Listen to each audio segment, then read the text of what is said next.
तो पिछले एपिसोड में हमने देखा कि अज़ाज़ेल से मिलने के कारण इससे के हाथ में फिर से प्रॉब्लम आ जाती है, बट अकीनो इससे के ड्रैगन हैंड को शक्कर कर उसमें से एनर्जी निकाल देती है। एंड देन दोनों के बीच में किस सोने वाली होती है कि वहाँ पर प्रेसिडेंट रियाज आ जाती है। सिर्फ अकीनो ही नहीं, यहाँ तक कि सनोविया भी इससे के साथ इंटरकोर्स करना चाहती है। सनोविया इससे के साथ बेबी करना चाहती है। सनोविया इससे के साथ बेबी क्यों करना चाहती है, इसको जानने के लिए आपको 7th एपिसोड देखना होगा। अगर आपने अभी तक वो वाला एपिसोड नहीं देखा तो इस एपिसोड को देखने के बाद 7th एपिसोड वाली वीडियो भी देख लेना। लिंक मैं डिस्क्रिप्शन में दे दूंगा या आपको आई बटन में मिल जाएगा। अगर आप वो वीडियो नहीं देखना चाहते हो तो स्क्रीन पर एक लंबी चौड़ी कहानी लिखी नज़र आ रही होगी, उसको रीड कर लेना। इसमें यह भी लिखा है कि सनोविया इससे को फ़िलहाल में तो लाइक नहीं करती है, बट आगे चलकर 3rd सीज़न में वो भी इससे को लाइक करने लग जाती है। जब इससे ही माइकल से एक रिक्वेस्ट करता है कि ऐसी और सनोविया जब भी गॉड से प्रे करे तो उनके सर में दर्द ना होए। और फिर हमने एपिसोड की एंडिंग में देखा था कि स्कूल के बाहर इससे के हाथ में अचानक से दर्द होने लग जाता है, क्योंकि वहाँ पर वाइट ड्रैगन यानी कि वैली होता है। अब आगे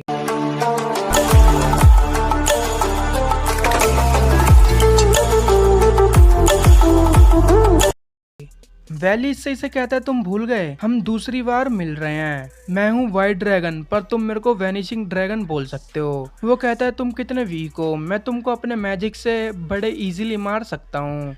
अचानक कीबा और सनोविया आ जाते हैं। वैली कहता है, क्या सच में ये तुम दोनों के बेस्ट मूव हैं? अगर तुम सब लोग मिलकर कोकाबेल को नहीं हरा पाए तो तुम मेरे को कभी नहीं हरा पाओगे।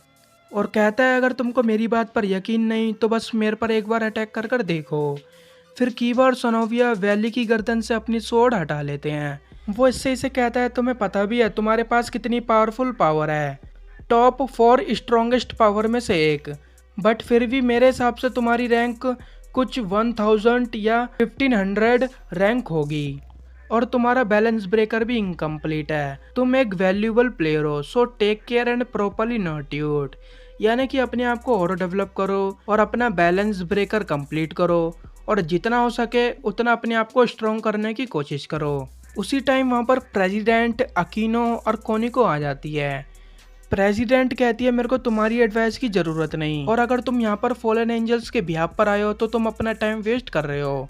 हम तुमको यहाँ पर रेड ड्रैगन एम्पीरियर से फाइट करने नहीं देंगे।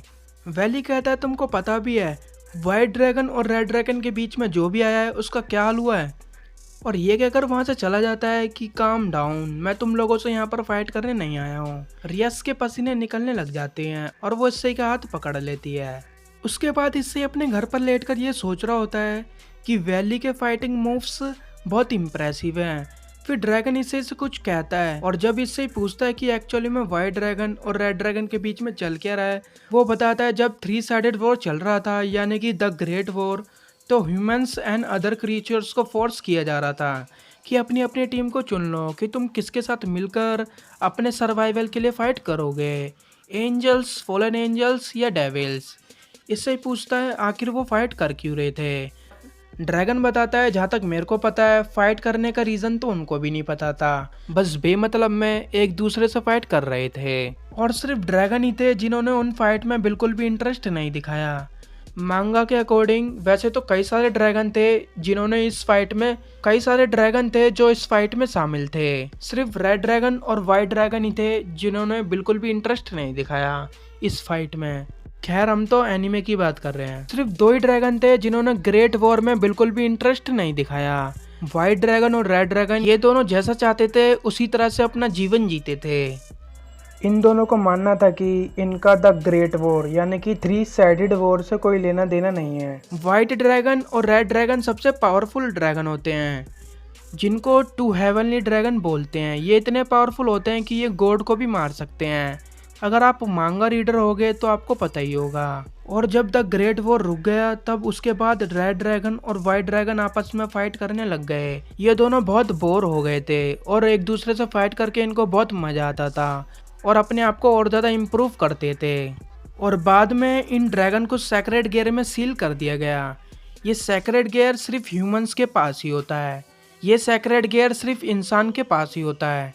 ये उनके जन्म से ही उनको मिलता है। बट वो बात अलग है कि बाद में वो अपने आप को डेविल या एंजल्स के रूप में जिंदा ना हो जाएं, जैसे कि इससे ही डेविल के रूप में जिंदा हुआ। और अगर किसी इंसान की बॉडी में से सेक्रेड गियर निकाल दिया जाए तो वो मर जाएगा। ये तो हमने सीजन 1 की स्टार्टिंग में ही देख लिया था, जब रेनेर ने एशिया की बॉडी में से उसका सेक्रेड गियर निकाल दिया था तो वो मर गई थी।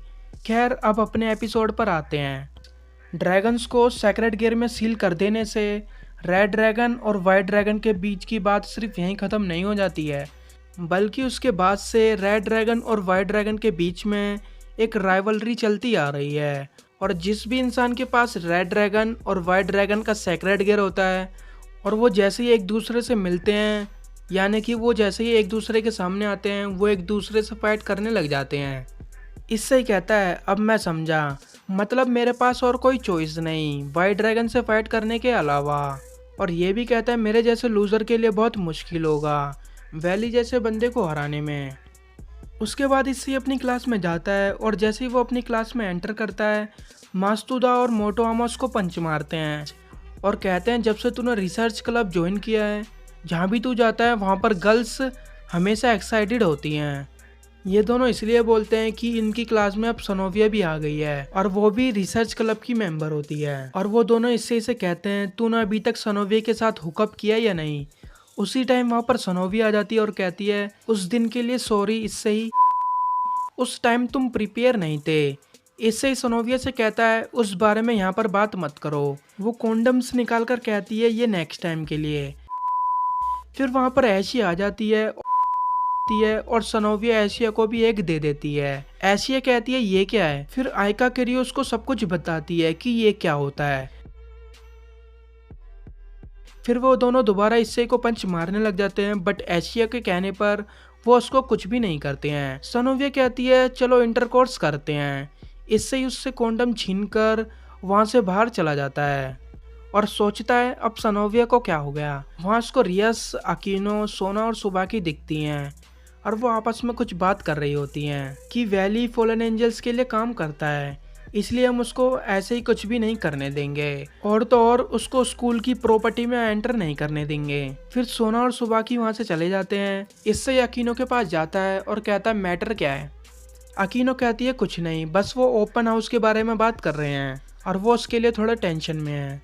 अकीनो इससे के साथ ज़्यादा ही सेंटी होने लग जाती है और कहती है आई होप अभी भी कुछ एनर्जी तुम्हारे ड्रैगन आर्म में बची हो, बट टेंशन मत लो, मैं तुम्हारी फिंगर्स को सक कर कर एनर्जी निकाल दूंगी। रियस भड़क जाती है और कहती है तुम दोनों को अकेला छोड़ना सही नहीं, पता नहीं कब क्या करने लग जाओगे।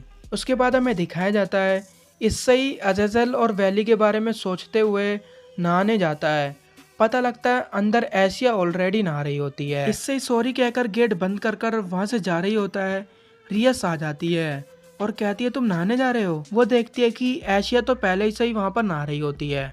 वो कहती है क्यों ना हम तीनों एक साथ नहाएं। अब थोड़ा सा इच्छी सीन आता है तो इसको थोड़ा सा देखकर फटाफट स्किप करते हैं। रियस एशिया की पीठ रिगड़ रही होती है और इससे के माइंड में इन दोनों के बारे में अजीब अजीब थॉट्स आ रहे होते हैं और अचानक से रियस इससे के पास बात टप में आ जाती है। इससे सोचता है यहाँ पर मैं रियस के संग कुछ भी नहीं कर सकता क्योंकि यहाँ पर एशिया भी है। एशिया जैसे इन दोनों को देखती है वो भी बात टब में कूद जाती है। रियस एशिया से कहती है मैं तुमको एक बात क्लियर कर दूं, मैं तुम सबकी प्रेसिडेंट हूँ और तुम सब मेरे हाउस होल्ड हो। इससे ही मेरे से बिलोंग करता है और मेरा सर्वेंट भी है, इससे ही मेरा है। एशिया कहती है हाँ बट इससे ही मेरा भी है। और उसके बाद उन दोनों के बीच में फाइट होने लग जाती है। एशिया कहती है इससे ही मेरी ब्रेस्ट को पसंद करता है। रियस कहती है नहीं, इससे ही मेरी ब्रेस्ट को पसंद करता है। और इन दोनों के बीच में फाइट होने लग जाती है।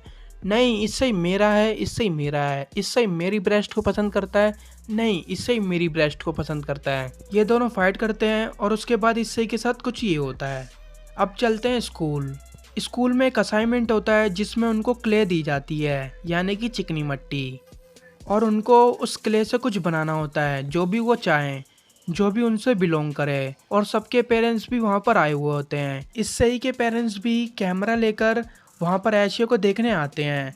सब कुछ ना कुछ बना रहे होते हैं। इससे ही सोचता है मैं क्या बनाऊँ, और अचानक से वो रियस के बारे में सोचने लग जाता है और देखते ही देखते इससे ही रियस की पूरी बॉडी की 2 कॉपी बना देता है। सारे क्लासमेट देखकर हैरान, ये तो बिल्कुल सेम है, एकदम रियस। उसके बाद लंच में इससे और एशिया रियस और अकीनो को वो दिखाने जाते हैं। अकीनो कहती है क्या तुम मेरे लिए भी बना दोगे? इससे ही कहता है क्या तुम बिना कपड़ों के मेरे सामने खड़ी रहोगी? अकीनो कहती है हाँ, और तुम मेरी बॉडी को टच भी कर सकते हो। इससे कहता है क्या सच में? मैं कहाँ से स्टार्ट करूँगा, कहाँ से? एशिया और रियस कहती है नहीं, तुम नहीं करोगे। इसके बाद कई सारे लोग वहाँ से भागते हुए दिखाई देते हैं और कहते हैं क्या मैजिकल गर्ल की फोटो शूट? और वहाँ जाकर पता लगता है कि कई सारे लोग एक लड़की की फोटो क्लिक कर रहे होते हैं।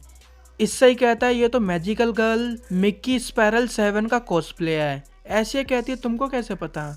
वो कहता है कि मैंने इसका पूरा शो देखा है। आपको तो पता ही होगा, एक बार इससे ही मिलटैम नाम की लड़की के पास कॉन्ट्रैक्ट करने के लिए गया था।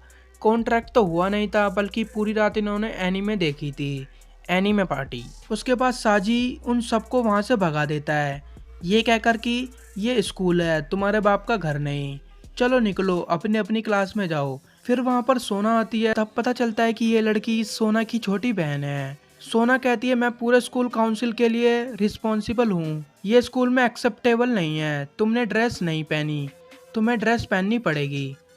तुमने ड्रेस नहीं पहनी इसलिए तुमको स्कूल की ड्रेस पहननी पड़ेगी, इसको चेंज कर आओ, भले तुम फैमिली मेंबर से क्यों ना हो, तुमको स्कूल की ड्रेस पहननी पड़ेगी, रूल इज रूल। मैं आपकी जानकारी के लिए बता दूं कि ये अंडरवर्ल्ड में 4 डेविल किंग में से एक है, लेडी लेवाइथन, और ये यहाँ पर सोना से मिलने के लिए आई होती है। सिर्फ यही रीजन नहीं होता, बल्कि ओपन हाउस के लिए भी। इससे ही सोचता है ओपन हाउस में ऐसा क्या है जिसकी वजह से सिर्फ रियस ही नहीं बल्कि सोना भी टेंशन में आ गई है। सोना ने अपनी बहन को नहीं बताया होता ओपन हाउस के बारे में, क्योंकि भाई क्या ही बताऊं, ये लेडी लेवाइथन किसी कार्टून से कम नहीं। इसको स्कूल में देखकर सोने के तुरंत पसीने निकल जाते हैं, और लेडी लेवाइथन को जैसे ही पता लगता है ओपन हाउस के बारे में, ये तुरंत ही अंडरवर्ल्ड से यहाँ पर आ जाती हैं। इससे ही कि तो पूरी लाइफ ही चेंज हो गई डेविल बनने के बाद, उसके बूस्टेड गियर की वजह से। ये कार्टून लेवाइथन सोना को बहुत परेशान करती है और सोना को रुला देती है। इससे ही कहता है सोना की बहन 4 डेविल किंग में से एक है, तो सोना ने इससे हेल्प क्यों नहीं मांगी कोकाबेल से फाइट करने के लिए? तो अकीनो और साजी बताते हैं कि हेल्प करने की जगह ये सिचुएशन को और ज़्यादा बदतर बना देती, और शायद उसकी वजह से ही वॉर भी स्टार्ट हो सकता था, ये आउट ऑफ कंट्रोल हो जाती है। उसके बाद सीन शिफ्ट होता है स्कूल में। इससे के पेरेंट्स के साथ रियस के डैड भी होते हैं। इससे ही उनको देखकर चौंक जाता है, क्योंकि वो दिखने में बहुत ज़्यादा यंग होते हैं। उसके बाद वो लोग वहाँ से चले जाते हैं, और रात में इससे के घर में वो सब लोग मिलकर एक फैमिली पार्टी करते हैं, और साथ ही साथ वो स्कूल की वीडियो भी देख रहे होते हैं जो उन लोगों ने स्कूल में असाइनमेंट वाली वीडियो रिकॉर्ड किया था। पहले इससे के डैड इससे की वीडियो दिखाते और रियस के डैड रियस की वीडियो दिखाते समय कई सारी बातें इससे के डैड से बोलते हैं, जिनको सुनकर रियस बहुत ज़्यादा एम्बेरेसिंग फील कर रही होती है, और वो वहाँ से भागकर ऊपर बैठ जाती है। इससे ही उसके पीछे जाता है और कहता है कि तुम मेरे रूम में रह सकती हो। उसके बाद रियस इससे से पूछती है क्या तुम मेरे से मिलकर खुश हो? मैं तो इस ह्यूमन वर्ल्ड में बहुत ज़्यादा खुश हूँ। इससे कहता हाँ क्यों नहीं, बिल्कुल मैं बहुत ज़्यादा खुश हूँ, मैं बहुत ज़्यादा खुश हूँ कि मैं तुमसे मिला और मैं तुम्हारा सर्वेंट हूँ। और अचानक रियस इससे को किस कर देती है, और फिर वहाँ पर एशिया आती है और कहती है मेरे को पता था तुम दोनों कुछ ना कुछ कर रहे होगे। रियस कहती है कि मैंने पहला मूव चल दिया और फर्स्ट स्ट्राइक भी इस वॉर का। तो ऐसे कहती है फिर मैं सेकंड स्ट्राइक स्टार्ट करूंगी इस वॉर का। यहाँ पर वॉर से मतलब है एशिया और रियस के बीच में जो कभी कभी फाइट होती है ना इससे के लिए, वही। फिर वहाँ पर सर्जेक्स आते हैं और कहते हैं बैड आइडिया, लड़ाई कभी भी सही नहीं होती। वो रियस से एक इम्पोर्टेंट बात करने के लिए आते हैं, एक बिशप को रिलीज करने के बारे में। वो कहते हैं मैंने इस बात को कंसीडर किया था जब तुम कोकाबेल और रियाजर से फाइट कर रही थी। अब टाइम आ गया उस बिशप को रिलीज करने का। तुमको कुछ और पीसीस की ज़रूरत है जिससे तुम और ज़्यादा स्ट्रॉन्ग बनोगी। रियस कहती है ठीक है, अगर द ग्रेट डेविल लूसीफर कह रहे हैं तो ठीक है। इससे ही और एशिया दोनों ही कंफ्यूज होते हैं, ये किस बिशप के बारे में बात कर रहे हैं, ये बिशप कौन है? इसके बारे में आपको इससे ही और एशिया को नेक्स्ट एपिसोड में पता लग जाएगा। अगर आप वो एपिसोड देखना चाहते हो तो चैनल को सब्सक्राइब कर लेना, और वीडियो अच्छा लगा तो वीडियो को लाइक, कमेंट और अपने फ्रेंड्स में शेयर करना मत भूलना जो एनीमे देखने का शौक रखता हो। और हो सके तो हमारे टेलीग्राम ग्रुप को भी ज्वाइन कर लेना, लिंक मैंने डिस्क्रिप्शन में दे दिया है। आप लोग बहुत ज़्यादा कमेंट कर रहे थे ना कि हाई स्कूल DxD पे वीडियो बनाओ। बना दी यार वीडियो, 8th एपिसोड पे वीडियो बना दी। अब देखते हैं कि आप लोग कितने लोगों को मेरी वीडियो शेयर करेंगे। प्लीज़ जितना हो सके उतने अपने दोस्तों में ये वीडियो शेयर कीजिए और सब्सक्राइब करवाइए।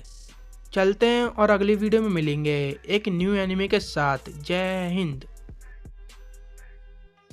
डीमन स्लेयर एनिमे को देखने के लिए ऊपर वाली वीडियो देखें और वंडर एग प्रियोरिटी को देखने के लिए नीचे वाली वीडियो, और चैनल को सब्सक्राइब करने के लिए साइड में चैनल के लोगो पर क्लिक कीजिए।